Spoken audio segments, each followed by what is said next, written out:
बदलापूरचं स्त्रीबीज विक्रीचं एकूणच प्रकरण अत्यंत भयानक आहे, भीषण आहे आणि यामध्ये केवळ एक दोन व्यक्ती नाही आहेत, तर त्याच्या मागे एक खूप मोठं रॅकेट आहे. या रॅकेटची पाळंमुळं अगदी मोठमोठ्या धनदांड्यांपर्यंत पोहोचत आहेत. पण मुळात हे प्रकरण इतकं भीषण आणि भयंकर का आहे, मुळात हे इतकं गंभीर का आहे, हे आपण जाणून घेणार आहोत. नेमकं स्त्रीबीज म्हणजे काय, त्याची विक्री म्हणजे काय आणि हे रॅकेट ज्या प्रकारे ऑपरेट करत होतं ते नेमकं कशा प्रकारे होतं आणि जर लिगली ही सगळी प्रोसेस करायची असेल तर ते कशी केली जाते, या सगळ्या संदर्भात आपण जाणून घेणार. आपल्याबरोबर डॉक्टर राजलक्ष्मी वालावलकर मॅम आहेत. मॅम काय सांगाल, एकूणच हे प्रकरण जर आपण पाहिलं तर या प्रकरणामध्ये अनेक प्रश्न निर्माण होतात, पण त्या कायद्याच्या लँग्वेजमध्ये न जाता सुरुवातीला मला तुम्हाला हे विचारायचं आहे की हे स्त्रीबीज नेमकं विक्री त्याची केली जात होती, तर ही नेमकं काय असतं याच्यामध्ये, जर आपण म्हणजे काही याची गरज कशी पडते, कोणाला पडते आणि यातून पैसे कसे कमवले जातात, तर हे संपूर्ण आम्हाला थोडंसं समजावून सांगा. मुळात स्त्रीबीज म्हणजे काय आणि त्याची विक्री कशी केली जाते? बरं. सो थोडक्यात ना, जेव्हा बाळ बनतं तेव्हा स्त्रीकडून स्त्रीबीज म्हणजे ओव्हम येतो आणि पुरुषाकडून शुक्राणू म्हणजे स्पर्म येतो. जेव्हा स्पर्म आणि शुक्राणू मिळतात तेव्हा त्याचं भ्रूण बनतं. IVFमध्ये हे बॉडीच्या बाहेर बनवलं जातं, म्हणून आपण त्याला इन विट्रो म्हणतो. आणि मग हे बनलेलं बेबी जे काही एम्ब्रिओ आहे तो एम्ब्रिओ आपण स्त्रीच्या गर्भपिशवीमध्ये सोडून देतो, तो चिकटतो आणि मग प्रेग्नन्सी पुढे होते. आता काही बायकांमध्ये हे स्त्रीबीज म्हणजे ओव्हम संपलेला असतो. तो संपलेला असल्या कारणामुळे त्यांना दुसऱ्या स्त्रीकडून हे स्त्रीबीज घ्यावं लागतं. शुक्राणू त्यांच्या हा हस्बंडचा असतो आणि मग आपण ते भ्रूण बनवून टाकू शकतो. सो ह्याला नाही, तर पहिला प्रकार जो होता त्याला आपण IVF म्हणतो, हे बाहेर बनवणं. तिकडे स्त्रीबीज बाईचं स्वतःचं, शुक्राणू तिच्या नवऱ्याचा आणि भ्रूण बाहेर बनतं, तिच्यामध्ये टाकलं जातं. हे आपलं सरळसोत IVF. जिकडे त्या बाईमध्ये स्त्रीबीज नाही आहे आणि तिला दुसऱ्या स्त्रीचं स्त्रीबीज घ्यावं लागतंय, तिकडे आपण त्याला डोनर एग असं म्हणतो किंवा आपण त्याला डोनर स्त्रीबीज असं म्हणतो. तर त्या डोनर सायकलमध्ये स्त्रीबीज हे डोनरकडून येतं. ऑब्व्हियसली नवऱ्याचा शुक्राणू असतो आणि त्याचं जे भ्रूण बनतं ते आपण त्या दाम्पत्यामधली जी वाईफ आहे तिच्या गर्भपिशवीमध्ये आपण टाकतो. याला आपण डोनर IVF असं म्हणतो. सो नॉर्मली ज्या बायकांमध्ये स्वतःचं स्त्रीबीज नसतं त्यांच्यामध्ये डोनर घ्यायची गरज पडते. आपला 2021चा जो ART ॲक्ट आहे तो खूप क्लिअर आहे की हे जे डोनर ट्रीटमेंट्स आहेत ते ऑथोराइज्ड IVF सेंटरला व्हावे. ते डोनर जे घेतले जातात ते ऑथोराइज्ड गव्हर्मेंट रजिस्टर्ड ART बँकमधून घ्यावे जावेत आणि एक डोनर हा एकाच कपलसाठी वापरला जावा. त्यांचं स्टिम्युलेशन देखील एक मर्यादित ह्याच्यात करावं की त्यांना ओव्हर स्टिम्युलेट करून ती जी डोनर आहे तिच्या तब्येतीला काही इजा होऊ नयेत ह्या काळजी. तर त्याचे बरेच रूल्स आहेत, पण त्यातले हे जे मेन आहेत ते तुम्हाला सांगते. So this is the actual law. कायद्याकडे आपण येऊया, पण सुरुवातीला आता जेवढी माहिती आम्हाला कळली त्यामध्ये हे जे प्रकरण आहे बदलापूरचं, त्या बदलापूरच्या प्रकरणामध्ये या ज्या 3 बायका होत्या, ज्या स्त्रिया होत्या, त्या 3 स्त्रिया अशाच काही महिलांकडून हे ॲज अ डोनर दाखवून त्यांच्याकडून त्या स्त्रीबीज घ्यायच्या आणि मग ते विकायच्या. पण हे करत असताना किती रिस्क आहे, म्हणजे ज्यावेळी तुमच्यासारख्या तज्ज्ञांचा सल्ला न घेता अशा प्रकारे एखादा रूमवर ही सगळी प्रक्रिया करणं हे किती रिस्क आहे. आणि तुम्ही जी बँकचा उल्लेख केलात, तर अशा लोकांना बँक देखील कशी उपलब्ध होते, कारण की ते जे स्त्रीबीज आहे ते कुठे ना कुठे स्टोअर करावं लागत असेल, तर त्यांना बँक देखील कशी उपलब्ध होत असेल? बरं. सो बँकमध्ये 2 प्रकारांनी गोष्टी होतात, म्हणजे हे मी क्लिअर करते पुढे जायच्या आधी. एक तर तुम्हाला डोनरला इंजेक्शनं देऊन तिला स्टिम्युलेट करून बँक ती डोनर त्या IVF सेंटरकडे फ्रेश अंडी काढण्यासाठी पाठवते, तेही लिगली अलाउड आहे. किंवा काही बँक्समध्ये स्त्रीबीज काढून ते स्त्रीबीज फ्रीज केलं जातं आणि मग बँकला ते फ्रोझन आणि मग क्लिनिकला बँककडून ते फ्रोझन स्त्रीबीज पाठवलं जातं. सो दोन्ही गोष्टी लिगली व्हॅलिड आहेत. Okay, so that is the first thing. तुमचा जो दुसरा प्रश्न होता की जेव्हा आपण स्टिम्युलेट करतो डोनरला तर तेव्हा तिच्या तब्येतीला काय प्रॉब्लेम आहे, तर बेसिकली ज्या बायका नॉर्मली IVF करतात त्यांचं देखील अंडाशय स्टिम्युलेट होतं स्त्रीबीजाकरता. जेव्हा तुम्ही स्टिम्युलेशन एका मर्यादित ठेवता, तुम्ही ते सेफ ठेवता, तुमचा हॉर्मोनचा वापर तुम्ही मर्यादित ठेवता आणि ओव्हर स्टिम्युलेट करत नाही, तोपर्यंत ती प्रक्रिया बऱ्यापैकी सेफ असते. पण जेव्हा इल्लिगल रेमेड्समध्ये तुम्ही जाता, तेव्हा त्या स्त्रीकडून, त्या डोनरकडून जास्त स्त्रीबीजं मिळावी म्हणून जर एक्स्ट्रा औषधं वापरली जात असतील, एक्स्ट्रा डोसमध्ये वापरली जात असतील, तिची ओव्हरी जर ओव्हर स्टिम्युलेट होत असेल तर ही ओव्हरी अशी मोठी होऊन जाते. मग त्या ओव्हरीला पीळ बसणं, आतमध्ये ब्लिडिंग होणं किंवा नंतर त्या ओव्हरीमध्ये इन्फेक्शन झाल्यामुळे ॲप्सिस होणं असले भयंकर प्रकार होऊ शकतात. जर तुम्ही लिमिटमध्ये नाही केलं तर. आपण आपले मेडिकलचे रूल आणि ART ॲक्टचे रूल वापरून जर करत असू तर त्याच्यामध्ये धोका फार कमी आहे. म्हणजे जो नॉर्मल बाईला स्वतःचा IVF करताना ज्या काही नॉर्मल रिस्क आहेत तेवढ्या रिस्क आहेत. पण तुम्ही जेव्हा हे तुमचे पॅरामीटर्स तोडता आणि पुढे जाता तेव्हा ते ॲक्च्युअल रिस्क वाढू शकते. तुम्ही हे संपूर्ण प्रकरण बघितलं का किंवा वाचलं का? ह्याच्यामध्ये तुम्हाला जे या सगळ्या गोष्टी चालू होत्या त्या इल्लिगली कशा प्रकारे हँडल, आणि मुळात हे तितकं नॉर्मल आहे का की हे पहिल्यांदाच असं बाहेर आलेलं आहे अशा प्रकारचं प्रकरण? अशी प्रकरणं ना मागेही बाहेर आलेली आहे. तर तुम्ही मला इन्सिडन्सेस विचाराल तर मी तुम्हाला असं एन्युमरेट नाही करून सांगू शकत, पण अशा गोष्टी होत होत्या. अपेक्षा अशी होती की ART लॉ आल्यानंतर, त्याचं इम्प्लिमेंटेशन नीट झाल्यानंतर आपल्याला थोडं ह्या ज्या डोनर्सचं एक्सप्लॉयटेशन होतं त्याच्यावरती थोडा आपल्याला कंट्रोल मिळेल. It is very disheartening to know, it is very shocking to know की ॲक्ट आल्यानंतर देखील आज 5 वर्षांनी आपण ही घटना घडताना बघतोय. याचा अर्थ कुठेतरी इम्प्लिमेंटेशनमध्ये आपल्याला अजून काम करायला हवं हे जाणवतं. आता हा जो लॉ आहे तो लॉ इम्प्लिमेंट करणं ही कोणाची जबाबदारी आहे? एक प्रश्न. तुम्ही देखील IVF तज्ज्ञ आहात, तर ज्यावेळी तुम्ही अशा कपल्सला भेटता किंवा तुम्ही अशी ट्रीटमेंट करता त्यावेळी तुम्हाला सरकारला या संदर्भात माहिती द्यावी लागते का किंवा काही परमिशन घ्यावे लागतात का अशा प्रकारच्या गोष्टी करण्यासाठी? असं काही आहे का?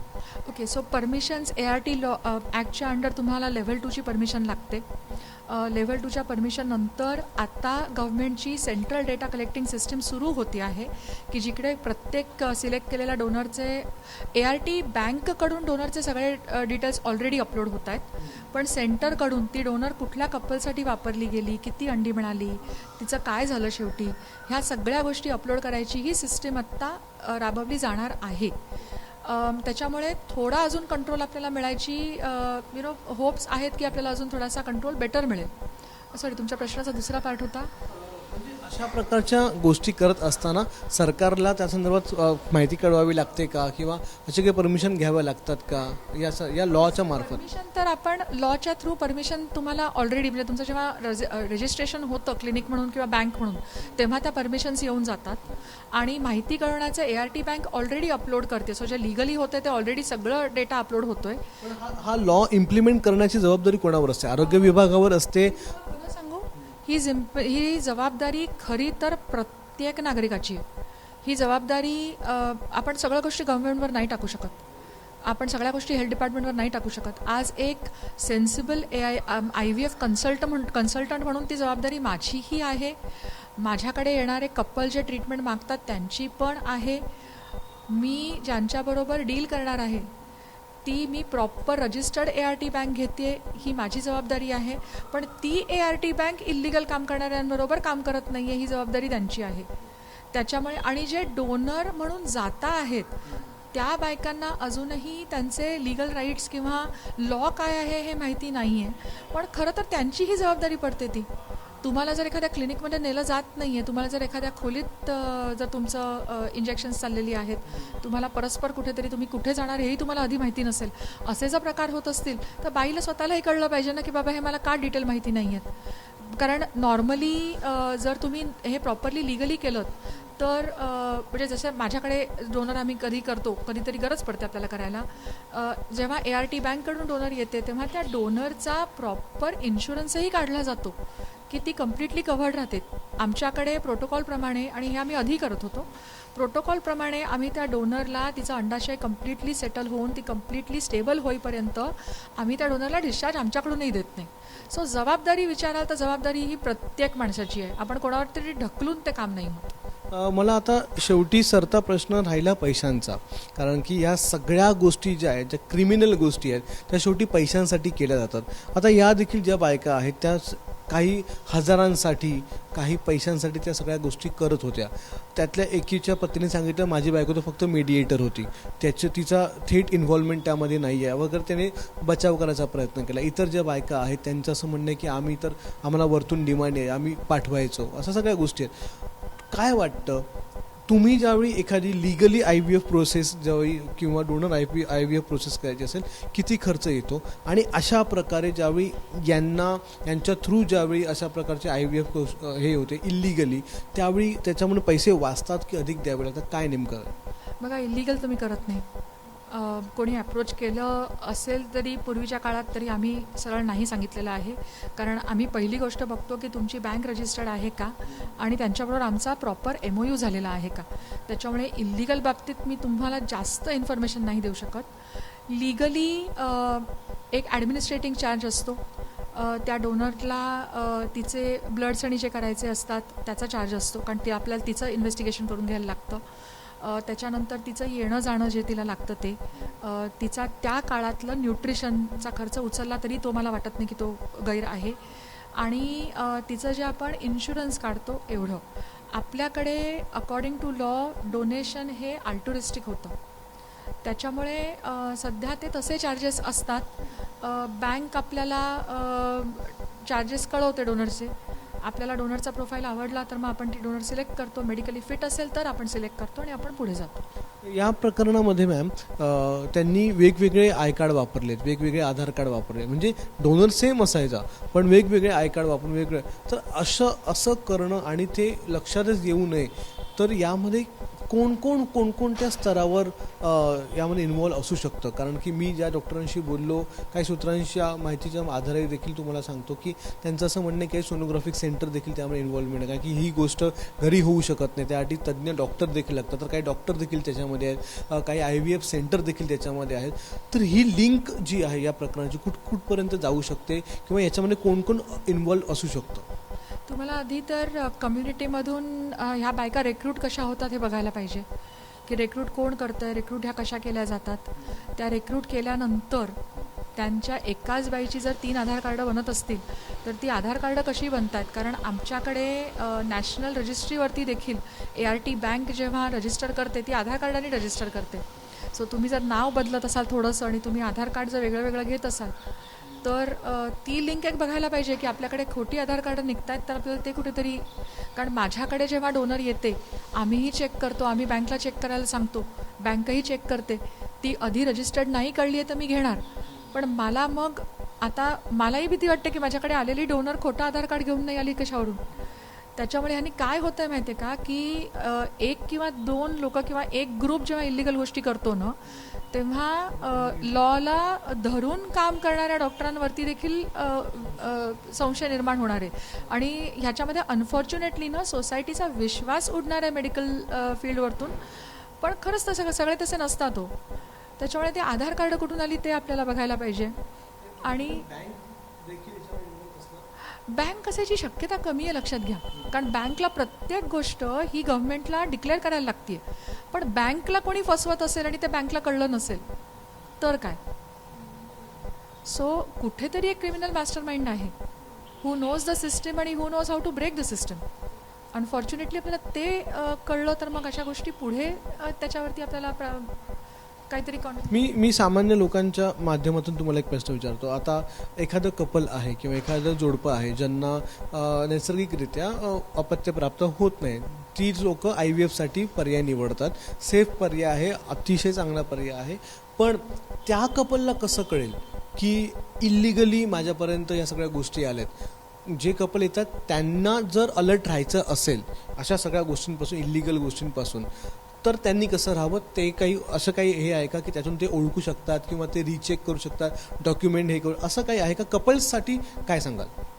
कपल्ससाठी कसं आहे माहिती आहे का, कपल्सचा डायरेक्टली डोनरशी तसा संबंध येत नाही, कारण ऑब्व्हियसली डोनर तसं आपल्याला it is a unknown donation in a way. आणि ते सोशली महत्त्वाचंही असतं, कारण उद्या त्या डोनरला कळलं हा कपल कोण आहे, त्यांच्या दारात जाऊन उभी राहिली तर त्याचेही पंचायत होऊ शकते. कपलला डोनर खरा आहे की नाही खोटा हे ओळखण्याकरता डोनरची आयडेंटिफाईंग इन्फॉर्मेशन द्यायला लागेल, जे आपण कसं देणार? आपण आधार कार्ड कोणाचं तरी कोणाची तरी ती प्रायव्हेट इन्फॉर्मेशन आहे, ती शेअर नाही करता येत. आम्ही देखील ART बँककडून आलेल्या गोष्टींवरती वी ट्रस्ट की ART बँकने चेक केलेलं आहे आणि ART बँक मला सांगते की बाबा हा डोनर आधी रजिस्टर्ड नाही आहे, आम्ही सगळे पेपर चेक केलेले आहेत आणि तुमच्याकडे पाठवतोय. सो ज्या फेथनी मी बँककडे जाते त्याच फेथनी माझे पेशंट जातात, कारण ते माझ्यावर फेथ ठेवून जातात. सो अनफॉर्च्युनेटली आत्ता सिस्टीममध्ये आपल्याला जर ART क्लिनिक आणि ART बँक ही घडी जर नीट बसली आणि ह्याच्यात जर रूल्स नीट फॉलो झाले तर पुढचा हा तसा सिक्युअर आहे. पण ART बँकला फीडिंग आणि दुसरी गोष्ट अशी आहे की हे डोनर जे पोचवले जात होते ते बँकच्या थ्रू पोचवले जात होते का डायरेक्टली पोचवले जात होते, आपल्याला तेही बघायचे. So we don't know that yet. अजून इन्व्हेस्टिगेशन झालेल्या नसतील पूर्ण. कदाचित याच गोष्टीचा फायदा अशा अपप्रवृत्तींनी घेतला किंवा या माणसांनी घेतला ज्यांनी हे रॅकेट चालवलं असेल, कारण की आयडेंटिटी लपवावी लागते, हा सगळ्यात कळीचा मुद्दा आहे आणि त्याचाच फायदा कदाचित या लोकांनी घेतला आणि मग अशा प्रकारे या सगळ्या गोष्टी केल्या. मी शेवटचा प्रश्न विचारतो की या गोष्टी रोखायच्या असतील आणि हा जो कायदा आहे तो अधिक प्रभावीपणे त्याचं अंमलबजावणी करायची असेल तर काय करावं लागेल? आरोग्य प्रशासन असेल किंवा आपलं हेल्थ डिपार्टमेंट असेल त्यांना काय करावं लागेल? आधी तर आपल्या ART ॲक्टप्रमाणे ज्या ज्या गोष्टी नमूद केलेल्या आहेत त्या देशाच्या प्रत्येक स्टेटमध्ये त्या लागू झाल्या पाहिजेत. सो प्रत्येक स्टेटमध्ये कार्य करणारी एक डिस्ट्रिक्ट कमिटी तुमची एक लोकल कमिटी, एक डिस्ट्रिक्ट कमिटी, एक तुमची स्टेट लेवलची committee, everybody reporting to the national committee. हा जेव्हा कम्प्लीट लिंक नीटपणे तयार होईल, सगळीकडच्या कमिटी जेव्हा बसल्या जातील तेव्हा एक आन्सरेबिलिटी येईल कुठेतरी. त्याच्यानंतर ह्या कमिटीज जेव्हा ऑडिट करायला लागतील तेव्हा त्या ऑडिटमुळे आपल्याला काही डिस्क्रिपन्सीज असतील तर त्या पकडल्या जातील. सो फॉर एक्झाम्पल तुम्ही जर HFEA UKचं उदाहरण घेतलं तर HFEA UKला प्रत्येक क्लिनिकचं रिव्हॅलिडेशन होतं काही वर्षांनी. आपल्याकडेही ॲक्टमध्ये ते लिहिलेलं आहे. सो रजिस्टर झाल्यानंतर 3 वर्षांनी 5 वर्षांनी त्या इन्स्पेक्शन्स परत होतात to make sure that everything is running on schedule. तर त्या सिस्टीम्स एकदा प्लेसमध्ये आल्या आणि सगळ्यांना कळलं की बाबा हा कायदा आहे आणि आपल्याला ह्या कायद्याप्रमाणे चालायचं आहे की हळूहळू हे कंट्रोलमध्ये येणार आहे. अजूनही देज आर अर्ली डेज अजूनही. आणि तुम्ही एक लक्षात घ्या ना, छोटे देश आहेत ना, इंग्लंड युरोपमधले देश किंवा ऑस्ट्रेलिया म्हणा, त्यांना ना बोलणं खूप सोपं जातं कारण त्यांची पॉप्युलेशन खूप लहान आहे. आज आपल्या महाराष्ट्राची एरिया आणि आपल्या महाराष्ट्राचं पॉप्युलेशन हे पूर्ण इंग्लंडच्या पॉप्युलेशनपेक्षा जास्त आहे हो. त्याच्यामुळे आपल्याकडे सिस्टीमला गोष्टी इम्प्लिमेंट करण्याला त्रास पडणारच आहे. बाहेरच्या ठिकाणी तुम्ही ज्या गोष्टी पटापट होताना दिसतात त्या आपल्याकडे थोडा वेळ लावून होणार आहेत. पण it is when every individual हा कायद्याला रिस्पेक्ट करायला शिकतो आणि मी कायदा पाळीन हे स्वतःला बंधन घालून घेतो तेव्हा हे प्रॉब्लेम कमी व्हायला लागते. मॅम, खूप सुटसुटीतपणे तुम्ही अनेक गोष्टी आम्हाला सांगितल्या. हा कायदा काय आहे, कायद्याबद्दलचं नॉलेज आम्हाला दिलं, त्यातलं वेगवेगळे अंमलबजावणी कशी होती ते सांगितलं. मुळात हे प्रकरण कसं झालं, काय झालं ते देखील तुम्ही सांगितलं. खूप धन्यवाद आमच्याशी बातचीत केल्याबद्दल. तर आपल्याबरोबर IVF तज्ज्ञ डॉक्टर वालावलकर होत्या, ज्यांनी आपल्याला अतिशय चांगल्या प्रकारे सगळ्या गोष्टी सांगितल्या. पण मुळात हा मुद्दा हाच आहे की जोपर्यंत आपल्यासारखे नागरिक अशा गोष्टींना बळी पडत नाहीत, ज्या डोनर्स आहेत त्यांना वाटत नाही किंवा ज्या इल्लिगल प्रवृत्ती आहेत त्यांना वाटत नाही की हे करणं चुकीचं आहे, तोपर्यंत या गोष्टी थांबणार नाहीत. आरोग्य विभागाने देखील या कायद्याच्या संदर्भात अतिशय कठोरपणे पावलं उचलायला हवीत आणि स्वतःहून जर अशा प्रकारच्या गोष्टी कुठे घडत असतील तर त्या रोखण्यासाठी पोलिसांच्या मदतीने काम करायला हवं. जसं की ठाण्यामध्ये झालं. ठाण्यामध्ये देखील आरोग्य विभाग आणि पोलिसांनी एकत्र धाडी टाकल्या, एकत्र हे जे रॅकेट आहे ते आता उद्ध्वस्त करण्यामध्ये ते काम करतात. ही खरंच चांगली गोष्ट आहे. अशाच प्रकारचं रॅकेट इतर देखील कुठे असेल तर ते उद्ध्वस्त करायला हवं, कारण हा थेट एखाद्या जोडप्याच्या भावनांशी खेळायचा प्रयत्न आहे. त्यामुळे हे ताबडतोब थांबायला हवं. कॅमेरामॅन विनयसह अक्षय भाटकर, ABP माझा, ठाणे. ABP माझा, उघडा डोळे बघा नीट.